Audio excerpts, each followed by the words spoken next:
1 minute ago, the single most important document in the history of North American energy just turned into a worthless piece of paper. If you are watching this, you are witnessing the moment the United States stopped being the energy superpower it thought it was.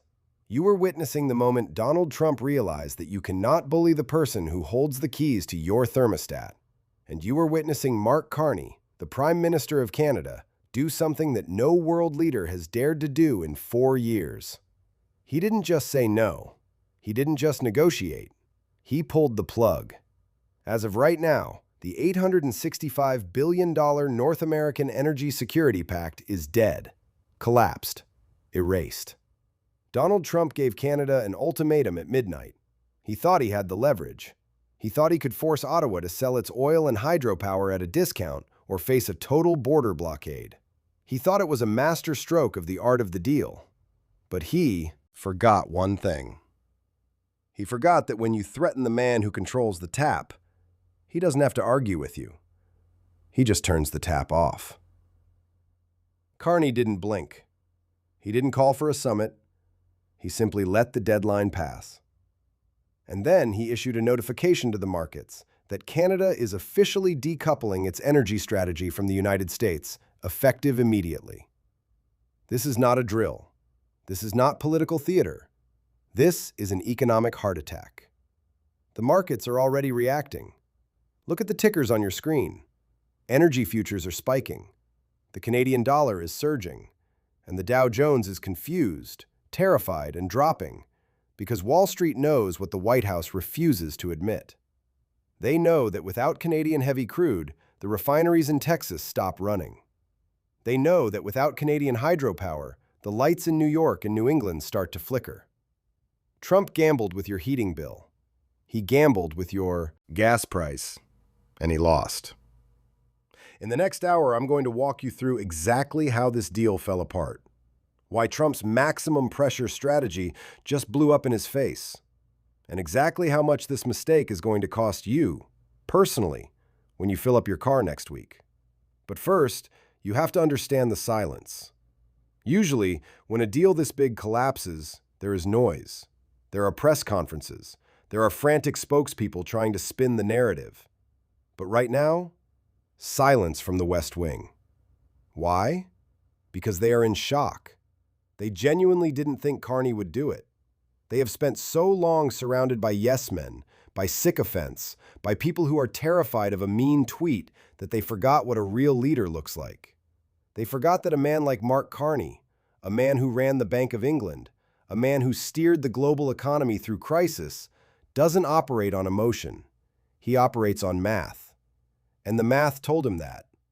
Canada doesn't need to be bullied by a declining superpower anymore. Let's go back to the ultimatum, because this is the smoking gun. This is the moment Trump overplayed his hand. 12 hours ago, leaked documents show that the Trump administration sent a demand to Ottawa. They wanted a preferred pricing mechanism. That's fancy talk for a discount. They wanted Canada to guarantee oil shipments to the U.S. at 20% below the global market rate. And if Canada refused, Trump threatened to slap a 100% tariff on Canadian electric vehicles and aluminum. It was extortion, pure and simple. It was the tactics of a mob boss, not a president. Trump thought Canada was desperate. He listened to his advisors who told him, Canada has nowhere else to go. They are landlocked by us. They have to sell to us. That was true 20 years ago. It is not true today. And that is where Mark Carney just outsmarted the entire Trump team. While Trump was busy posting on social media, Carney was busy building pipelines to the coast. He was busy signing deals with Japan. He was signing deals with Germany. He was signing deals with the expanding economies of India. So when the ultimatum landed on his desk last night, he didn't panic. He didn't call a cabinet meeting to wring his hands. He looked at the global spot price of oil. He looked at the demand coming from Europe. And he realized that Canada has options. The United States is not the only customer in the store anymore. So he let the clock run out. And now, let's look at the receipts. Let's look at what is actually happening on the ground right now while the White House tries to figure out a spin. Receipt number 1. The tankers. Satellite data shows that 3 supertankers off the coast of British Columbia, which were scheduled to head south toward California refineries, have just changed course. They are turning west. They are heading to Asia. That is, millions of barrels of crude oil that was supposed to become American gasoline now heading to fuel the factories of our competitors. Why? Because they pay full price, and they don't threaten the supplier. Receipt number 2, the grid. The northeastern United States relies heavily on hydropower from Quebec. It's clean, it's reliable, and it's cheap. Trump's ultimatum included a threat to tax this electricity if Canada didn't comply with the oil demands. Well, Hydro-Quebec just issued a statement. It's a very polite, very Canadian statement. It says they are reviewing transmission allocations due to market volatility. Translation, New York, get your generators ready. If you want the power, you're going to have to pay the premium rate now. The friendship discount is over. Receipt number 3, the Keystone narrative. Trump has been screaming about pipelines for years. He says, drill, baby, drill. But he doesn't understand the chemistry. The U.S. refineries in the Gulf Coast are built to process heavy, sour crude. They need Canadian oil to function efficiently. They can't just switch to the light, sweet crude from Texas overnight. It's a different chemical process. By cutting the deal, Carney effectively starves these refineries. They will have to run at lower capacity. That means less gas. That means higher prices. That means shortages. This isn't just a political dispute. This is a supply chain catastrophe. And it was entirely avoidable. It was avoidable if Trump had treated Canada like a partner instead of a colony. But he can't do that. His psychology won't let him. He needs a winner and a loser. He needs to dominate. And today he met a man who refuses to be dominated. You have to appreciate the contrast in character here. It's almost cinematic. On one side, you have Donald Trump. Chaos, noise, threats. A man who governs by impulse, who changes his mind based on what he sees on cable news, who thinks that shouting the loudest makes you right. On the other side, you have Mark Carney. Cool, detached, precise. A man who speaks in complete paragraphs. A man who understands the intricate plumbing of the global financial system. Trump brought a sledgehammer to fix a watch. Carney just quietly removed the battery, and now the watch has stopped. Think about what this means for the global stage. The whole world is watching this. Putin is watching. Xi Jinping is watching. The European Union is watching. They are seeing that the United States is so dysfunctional, so addicted to conflict, that it just blew up its most important economic relationship. They are seeing that America is no longer a safe harbor. It's a risk. If Trump treats his closest ally like this, his neighbor, his brother in arms, how will he treat everyone else? Carney just sent a signal to every other nation on Earth. You don't have to take it. He showed them that if you have something America needs, you have the power. You don't have to bow down. You can just walk away. And Canada is walking away. Not from the American people. We know the affection between our populations is real. But from the American government, from the Trump administration. This $865 billion deal was supposed to be the North American fortress. It was supposed to make us independent of the Middle East. It was supposed to guarantee low prices for 50 years. Now it's ash. And why? Because Trump wanted a win for the cameras. He wanted to hold up a piece of paper and say, "I beat Canada." Instead, he has to explain why gas is going to hit $5 a gallon in Ohio. He has to explain why heating oil in New Hampshire is going to double this winter. He has to explain why he broke the machine. Let's dig deeper into the why. Why did Carney choose this specific moment? Why not wait? Why not negotiate? Because the timeline matters. We are approaching the midterm elections. Trump is vulnerable. His approval ratings are shaky on the economy. He needs a win. He needs to show that he's bringing costs down. Carney knows this. He knows that Trump is desperate, and in negotiation, desperation is a weakness. By collapsing the deal now, Carney is denying Trump the economic stability he needs to survive politically. It's a ruthless move. It's a move that says, we aren't going to help you get reelected by letting you rob us. It's the kind of move you only make if you are supremely confident in your own position. And Canada is confident. They have the resources. The world is thirsty for energy. The transition to green energy is happening. But oil and gas are still the lifeblood of the economy for the next decade. Canada has it. The world wants it. Trump thought he was the gatekeeper. He thought he could charge a toll. Carney just reminded him that Canada can build its own gates. I want you to imagine the scene in the Oval Office right now. The shouting, the blame game. Trump is likely yelling at his trade representative, asking how this happened, asking why Canada didn't fold. They probably don't have an answer for him because they don't understand that not everyone operates on fear. You can't scare Mark Carney. You can't intimidate a central banker. These are people who stare down market crashes for a living. A tweet from Mar-a-Lago doesn't raise their heart rate. And that is Trump's kryptonite. Indifference. Carney isn't angry at Trump. He's just correcting a market inefficiency. And the inefficiency is Donald Trump's ego. So what happens to you? What happens to the regular person watching this who just wants to drive to work and heat their home? It's going to hurt. I'm not going to lie to you. In the short term, speculation is going to drive prices up. The uncertainty alone adds a premium to every barrel of oil. You will see it at the pump within days. But the long-term impact is even scarier. If this deal stays dead, and it looks like it will, it means the North American energy market is fractured. It means the U.S. has to buy more oil from unstable regions. It means we are back to being dependent on dictators in the Middle East or Venezuela. It means the energy independence we bragged about was a myth because it relied on Canada being a silent, compliant partner. Now that the partner is gone, the independence is gone. We are entering a new era of scarcity, an era where resources are used as shields, not just commodities. Carney calls it sovereign resource architecture. That's the academic term. The real term is my oil, my rules. And Trump hates it. He hates it because he can't put his name on it. He can't brand it. He can't control it. We are watching a real-time shift in the balance of power.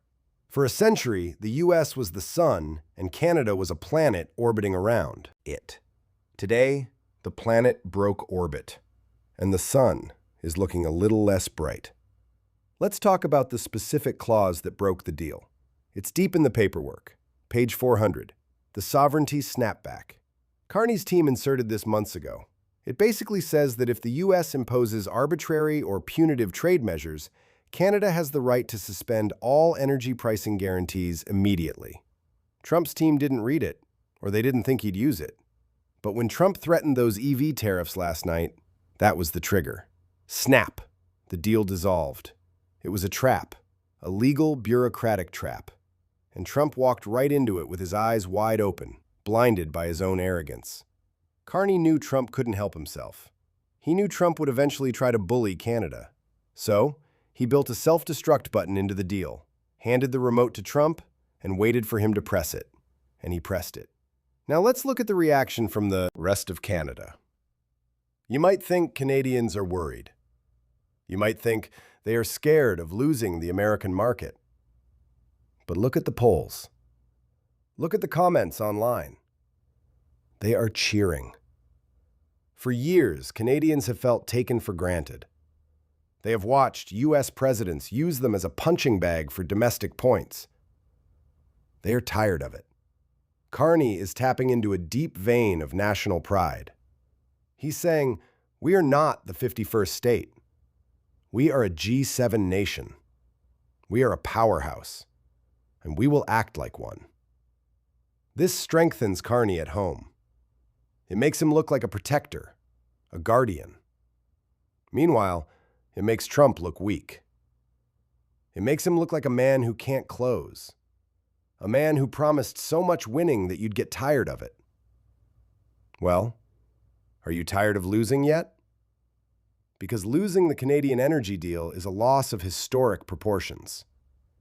It's a loss of security. It's a loss of stability. It's a loss of money. And let's be clear, this was not inevitable. This was a choice. It was a choice to prioritize America First rhetoric over North American reality. The reality is that the US and Canada are like conjoined twins. You can't hurt one without hurting the other. Trump tried to punch Canada in the face, and he ended up giving himself a black eye. What comes next?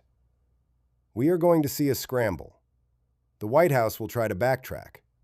They might even try to say they never made the ultimatum. They will gaslight you. They will say the deal is still under negotiation. Don't believe it. The deal is dead. Canada has already reallocated the futures contracts. The oil is gone. Trump might try to sue. He might try to take it to the USMCA dispute panel, but that takes years. The oil tankers move in days. He might try to escalate. He might threaten to close the border to Canadian tourists or snowbirds. But if he does that, he destroys the economies of Florida and Arizona. He shoots his own voters in the foot. He is checkmated. There is no good move for Donald Trump here. Every option leads to more pain for the U.S. economy. And Mark Carney knows it. That's why he's silent. He doesn't need to say anything. The scoreboard says it all. Carney, 8 and 65 billion retained assets. Trump, 0. It's a shutout. I want you to think about the long-term implications for the green transition, too. Carney is a huge proponent of green finance. He wants to move the world away from carbon by cutting off the cheap flow of oil to the U.S. He is actually accelerating that transition. He is forcing the U.S. to face the true cost of fossil fuels. In a way, he is imposing a carbon tax on Donald Trump without ever passing a law in Congress. It's brilliant, it's devious, and it's effective. Trump hates green energy. He wants coal, he wants oil. But now, because of his own actions, those things are becoming luxury goods. Carney is using the market to force the change that politics couldn't achieve. This is 4D chess, and Trump is playing checkers with pigeon pieces. He knocks them over and struts around like he won. While the board is being packed up and taken away, let's talk about the middle-class impact again, because this is where the rubber meets the road. Manufacturing, plastics, agriculture, all of these industries rely on petrochemicals. If the feedstock from Canada stops or gets more expensive, the price of fertilizer goes up. That means the price of corn goes up. That means the price of beef goes up. The price of plastic packaging goes up. That means everything in the grocery store gets a markup. Inflation was finally cooling down. Trump just poured gasoline on the embers. And he will blame everyone else. He will blame Carney. He will blame the deep state. He will blame the media. But you know the truth. You saw the ultimatum. You saw the deadline. This is on him. This is what happens when you elect a wrecking ball to build a house. Eventually, the house collapses. We are standing in the rubble of the USC-Canada relationship. It can be rebuilt, maybe, but not while this administration is in charge. Carney has made it clear. Canada is open for business, but it is closed for bullying. The door is shut. And until there is a grown-up in the White House who understands how to knock politely, it's going to stay shut. The energy shield is gone. We are exposed to the elements now. So get your blankets ready. Get your wallets ready. It's going to be a cold, expensive winter. And as you watch the gas prices tick up tomorrow morning, remember this moment. Remember the ultimatum. Remember the arrogance. And remember the man who said no. Said Mark Carney didn't just save Canadian resources today. He exposed the hollowness of the Trump doctrine. He showed that America first eventually means America alone. And being alone in a cold world is a dangerous place to be. We will keep tracking the tankers. We will keep monitoring the grid. We will bring you the updates that the mainstream media is too afraid to touch. But for now, the headline is simple, and it is devastating. The deal is dead. The money is gone, and the president has no clothes. Welcome to the new reality. Make sure you subscribe because this story is moving fast and the fallout is just beginning. You need to know what happens when the lights flicker. You need to know who to blame. We'll be here, watching the collapse.